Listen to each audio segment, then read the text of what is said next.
அனைவருக்கும் வணக்கம். இந்த வீடியோவில் நம்ம எதை பார்க்க இருக்கோம்னா 2025-26 கல்வியாண்டில் யூடைஸ் பிளஸில் புதிதாக வேறு பள்ளியிலிருந்து நம் பள்ளிக்கு வந்து சேர்ந்த மாணவர்களை எவ்வாறு இம்போர்ட் செய்வது என்பதை தெளிவாக பார்க்க உள்ளோம். அதற்கு முதலில் யூடைஸ் பிளஸ் என்று டைப் செய்து கொள்ள வேண்டும் கூகுளில் சென்று.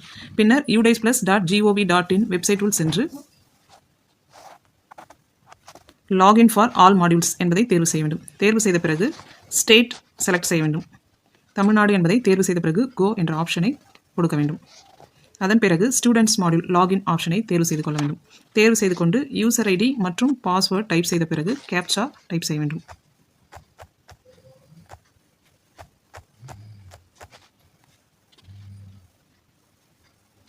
இரண்டாயிரத்தி 25-26 கல்வியாண்டு என்பதை தேர்வு செய்து கொள்ள வேண்டும். இதன் பிறகு ஸ்டூடெண்ட் மூவ்மெண்ட் அண்ட் ப்ரொக்ரெஷன் என்ற ஆப்ஷனை தேர்வு செய்து கொண்ட பிறகு இரண்டாவதாக உள்ள இம்போர்ட் மாடியூலை தேர்வு செய்ய வேண்டும். தேர்வு செய்த பிறகு 3 வகையான ஐகான் இதில் இருக்கும். Import within state, import outside state, dropbox inactive student list. ஒரு குழந்தை நம் பள்ளியில் புதிதாக வந்து சேர்ந்துள்ளது என்றால் அந்த குழந்தை நம்முடைய ஸ்டேட்டில் படித்திருந்தால் முதல் ஆப்ஷனை நாம் தேர்வு செய்து கொள்ள வேண்டும்.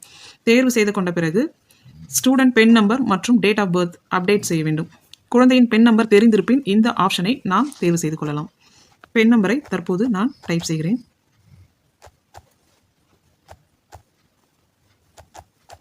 அதன் பிறகு குழந்தையின் டேட் ஆஃப் பர்த்தை நாம் டைப் செய்ய வேண்டும். பென் நம்பர் தெரிந்திருந்தால் மட்டுமே இந்த முறையில் நாம் அப்டேட் செய்ய முடியும். பென் நம்பர் இல்லை என்றால் எவ்வாறு அப்டேட் செய்வது என்பதை அடுத்தது பார்க்க உள்ளோம். டைப் செய்த பிறகு கோ என்று செலக்ட் செய்ய வேண்டும். செலக்ட் செய்த பிறகு இந்த குழந்தையின் கரண்ட் ஸ்கூலிங் டீடைல்ஸ் ட்ராபாக்ஸ் என்று உள்ளது. ஆகையால் இம்போர்ட் செய்வதற்கு எலிஜிபிள். அதன் பிறகு இம்போர்ட் கிளாஸ் 4ஆம் வகுப்பு என்று டிஃபால்ட்டாக உள்ளது. கடந்த கல்வியாண்டு இந்த குழந்தை 3ஆம் வகுப்பில் படித்ததால் இந்த கல்வியாண்டு டிஃபால்ட்டாக 4ஆம் வகுப்பில் உள்ளது. இம்போர்ட் செக்ஷனை நாம் தேர்வு செய்து கொள்ள வேண்டும். தேர்வு செய்த பிறகு டேட் ஆஃப் அட்மிஷன் டைப் செய்ய வேண்டும். டேட் ஆஃப் அட்மிஷன் டைப் செய்த பிறகு இம்போர்ட் என்ற ஆப்ஷன் இருக்கும். அதை டைப் செய்த பிறகு இது போன்று நமக்கு பாப்அப் மெசேஜ் வரும். அதன் பிறகு கன்ஃபார்ம் என்ற ஆப்ஷனை தேர்வு செய்த பிறகு ஸ்டூடெண்ட் சக்ஸஸ்ஃபுல்லி இம்போர்ட்டட் என்று வந்துள்ளது. இதன் ஓகே என்று கொடுத்தவுடன் ஸ்டூடெண்ட் தற்போது நம் பள்ளியில் இம்போர்ட் ஆகிவிட்டது. இதன் பிறகு பென் நம்பர் இல்லாமல் உள்ள குழந்தையை எவ்வாறு இம்போர்ட் செய்வது அதை பார்க்க உள்ளோம். அதற்கு get pen and date of birth என்ற ஆப்ஷனை நாம் தேர்வு செய்து கொள்ள வேண்டும். இதில் குழந்தையின் பென் நம்பரை பெறுவதற்காக ஆதார் நம்பரை முதலில் நாம் டைப் செய்ய வேண்டும்.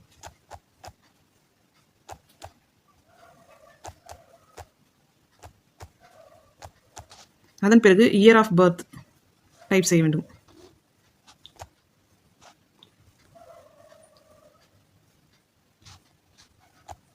ஆதார் நம்பரை சரியாக உள்ளீடு செய்ய வேண்டும்.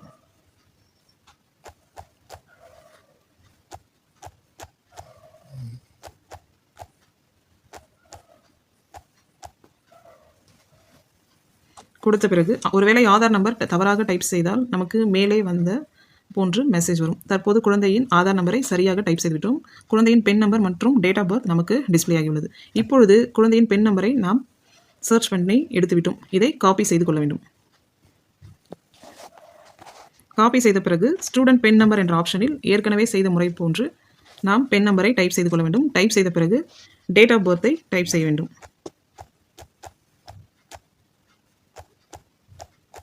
டைப் செய்த பின்னர் கோ என்ற ஆப்ஷனை தேர்வு செய்ய வேண்டும். இதில் குழந்தையின் ஸ்கூலிங் ஸ்டேட்டஸ் கரண்ட் ஸ்கூலிங் ஸ்டேட்டஸில் ஆக்டிவ் என்று உள்ளது.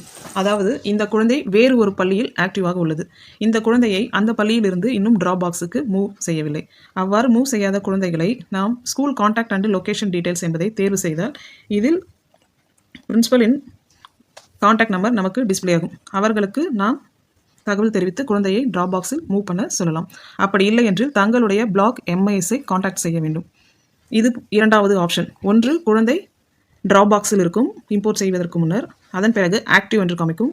மூன்றாவதாக ப்ரொக்ரெஷன் ஆக்டிவிட்டி பெண்டிங் என்று காமிக்கும். குழந்தை எவ்வாறு இருக்கும் என்பதை அடுத்து பார்க்க உள்ளோம். அதே போன்று get pen and date of birth என்ற ஆப்ஷனை நாம் தேர்வு செய்ய வேண்டும். தேர்வு செய்த பிறகு ஆதார் நம்பரை டைப் செய்து கொள்ள வேண்டும்.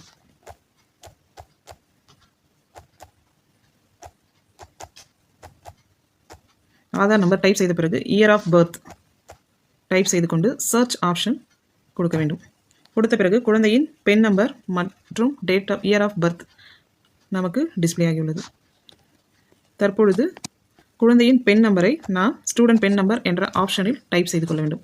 டைப் செய்த பின்னர் குழந்தையின் டேட் ஆஃப் பர்த்தை நாம் டைப் செய்ய வேண்டும்.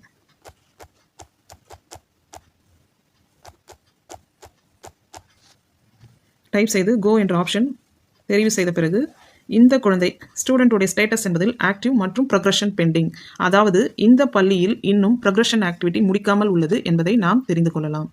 இந்த குழந்தையை ப்ரொக்ரஷன் ஆக்டிவிட்டி முடித்தால் மட்டுமே ஆக்டிவ் என்று காமிக்கும். அதன் பின்னர் மட்டுமே நாம் அந்த பள்ளியிலிருந்து அந்த குழந்தையை வெளியே அனுப்ப முடியும். 3 வகையான தகவலை நாம் இதில் பார்த்துள்ளோம். இம்போர்ட் செய்வதற்கு குழந்தையின் ஆதார் நம்பரை டைப் செய்யும்போது ஒன்று ட்ராப் பாக்ஸ் என்று காமிக்கும், இரண்டாவது ஆக்டிவ் என்று இருக்கும், மூன்றாவது இது போன்று ஆக்டிவ் ப்ரொக்ரஷன் பெண்டிங் என்று ஆப்ஷன் வரும். இது போன்று வந்தால் நாம் ஓரிரு நாள் காத்திருந்து அந்த பள்ளியில் ப்ரொக்ரஷன் ஆக்டிவிட்டி முடித்த பிறகு நாம் அந்த குழந்தையை இம்போர்ட் செய்து கொள்ளலாம். அல்லது ஸ்கூல் கான்டாக்ட் அண்ட் லொகேஷன் டீட்டெயிலை தேர்வு செய்தால் இதில் அந்த பிரின்சிபலின் கான்டாக்ட் நம்பர் இருக்கும், அவர்களை தொடர்பு கொண்டு குழந்தையை மூவ் செய்யலாம்.